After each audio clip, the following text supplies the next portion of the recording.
have. And I've said this all along.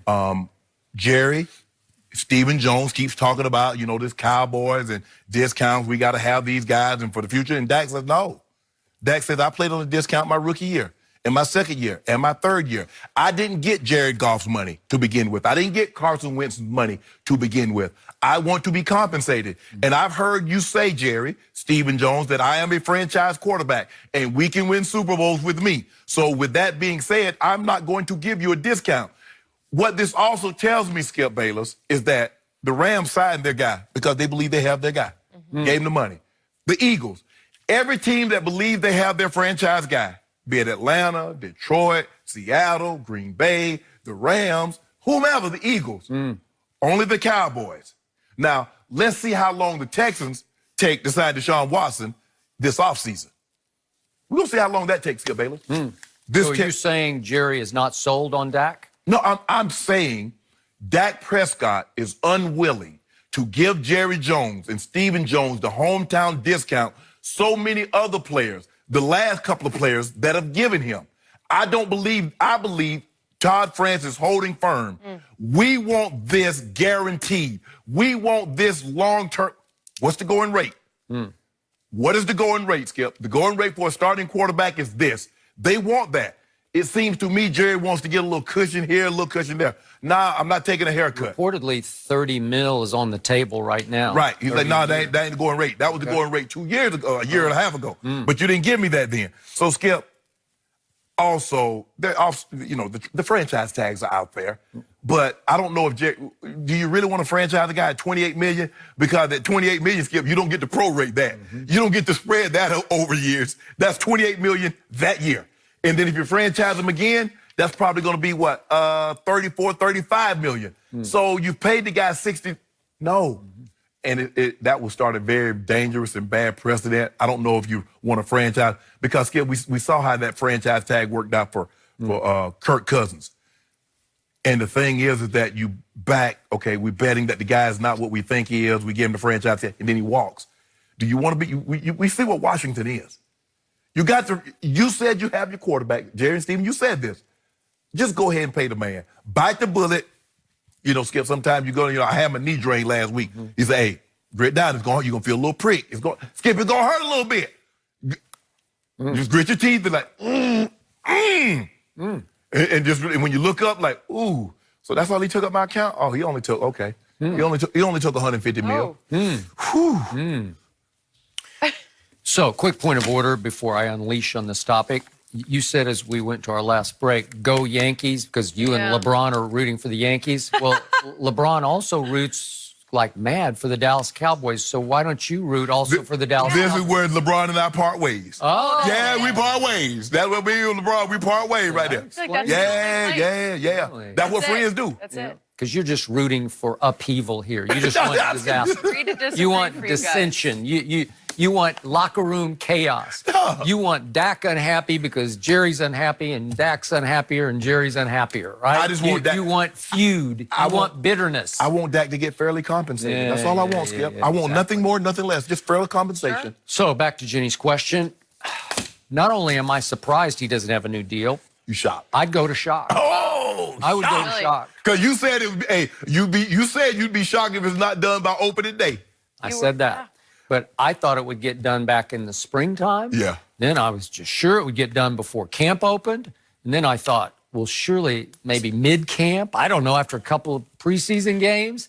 And then I said, well, surely if Zeke does get done before game one, bingo, then I thought, well, you still have, they had a couple more days there. I thought, well, he'll just bingo, like the dominoes will fall and Dak's domino will fall and everybody will be happy for game one, right? Yep. Didn't happen. Then I thought, I don't know, game three? I don't know. And then it occurred to me that Dak played so well in the first three games, albeit against awful opponent, whatever you wanted to characterize them at, but he played so well. He looked like he had taken it up another level that I thought, maybe Jerry's sitting back up there in the box saying, I'm just going to let this play out because he looks like he's playing for a contract. Right. And I love that. So I'll just keep that carrot out there the whole year. Yeah. Let him play better and better and better all the way home. And then we'll take care of him after we go win the Super Bowl. That would be how Jerry would think about it. And it's possible that Jerry had started to think that wait a minute, I gave Zeke all this money and he's not looking like he's quite as committed as before. He doesn't look like he has quite the same drive, which also brings me to my left defensive end, Tank, as they call him. Oh, D-Law? Looks like he's tanking. Old DeMarcus Lawrence, who's a new $100 million player. Yeah. And I can't find him. I don't know. Money heavy. Is he motivated as he was? Money weigh you down, Jenny. You can't get as high. You can't get off the ball as quick. Is he quite as focused? Is he quite as intense? Is he still playing for a contract? Nope, he got his money. Now, can he earn his money? Could he? So maybe Jerry's thinking, I love how Dak's playing. And then, of course, played well to me at New Orleans. We can go all day long about how well he played against Green Bay. But is the contract situation weighing on him? I say absolutely not. I agree. It's America's team. He has been in that hot seat going into his 4th year, and I don't think it's any different now than it was when he was a rookie trying to replace Tony Romo. He thrives on pressure. I don't see him crumble under it. I see him crumble under rushes from the two Smiths, Zadarius and Preston, but I don't see him crumble under contract pressure. Right. So I'm not privy to what's going on. I do know they have plenty of cap room. Yeah. That's not it. No. It's not like you've got to. Now, Amari would start to threaten that if you got to do both 2 big deals. Right. Because Amari is, He's playing his tail off. he's playing his tail off. So somebody's got to get a whole bunch of money between these two. And will he get more? Obviously, the quarterback's going to get more. Right. But the point is, you do have last-ditch franchise tag. Right. Would they do that to this quarterback? I say no way. It would be insulting. Yeah, you can't do it. You know what franchise do to players. And Skip, you remember when Joe Flacco, they were only a couple of $1 million short, and they made him play it out. In one game, if I'm not mistaken, Joe Flacco had like a 1. He might have been negative. He played the Houston Texans, but he goes on and wins the Super Bowl. Yeah. And Skip, that changes it. You get that Super Bowl on your resume, Skip. Now all of a sudden, what was going to be 32, 33 million jumps all of a sudden to 36, 37 million And that forced them to overpay. Yes. Because he's never been nearly as good in the regular season as even Dak has been.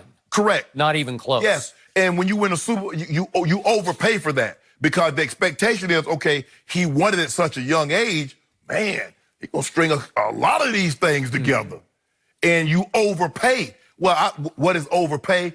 I just know what the market says that a starting franchise quarterback should get. Yep. They view Dak Prescott as a starting franchise quarterback, and he views himself as that. His representative view him as that.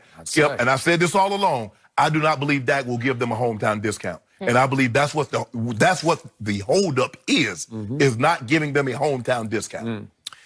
Jerry's classic line is always, when have you ever known me not to get a deal done? Right. Never. I mean, he just does. Right.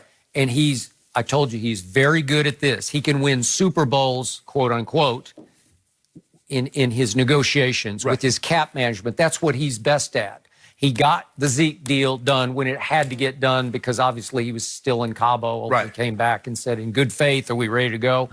And does Jerry regret that? I don't know. I doubt it. But, just as a fan, I would like to see this get done now. I would. Is it possible that there would be a desperation deal? And this is like the upside down way to look at this. But what if they did lose to the Jets? It's possible Jerry would say, boy, it is weighing on him, and I got to go ahead and give him the deal. Would it take a negative development to get a positive deal? I hadn't thought about it. Well, Skip, I think any deal can get done if you're willing to pay enough for it.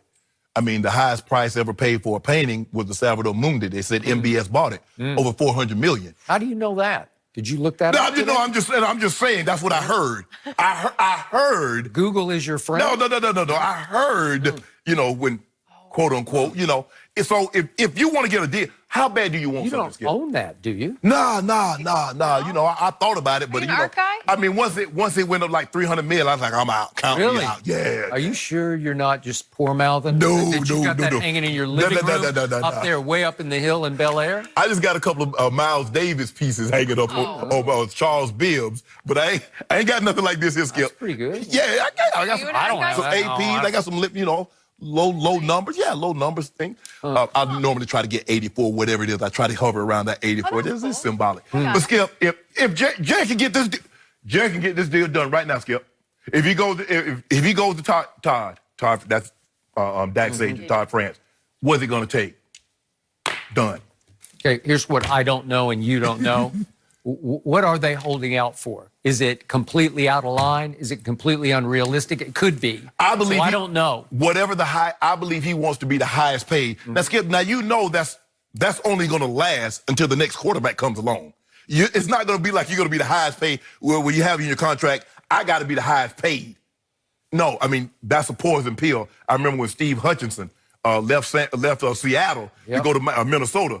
Minnesota put in there, they call it a poison pill. He was always going to be one of the 2 highest paid guards in the NFL over the first 3 years. Well, they couldn't stomach that. They wouldn't, they don't do deals like that anymore. Yeah. But that wants to be, you see what Jared Goff's number was, you know what Wentz's number is, and Russell and Aaron. Skip, those are the numbers. That's the going rate. Okay. So now I would like to get something off my chest, if you will allow me to. Sure. I keep hearing and reading, Dak Prescott has thrown 4 interceptions in the last 2 games. He's crumbling under the pressure. He deserved 1 of those interceptions. So can we just put this in context? Could we just quickly look at those 4? No. Because the first of those 4 came at the very end of the game at New Orleans. This is that last-second Hail Mary on which he gets hit in the mouth by a slot blitzer. Now, that's the second one right there to Amari. And here's the bad idea. This is the bad idea one. That was the one he deserved. And then this is the one to Gallup, where Gallup just got mugged by Kevin King. So back to the first one, the Hail Mary. And he gets hit. It was roughing the passer, but they're not going to call it at New Orleans because it's roughing the passer. I've seen guys, not to mess up their completion percentage or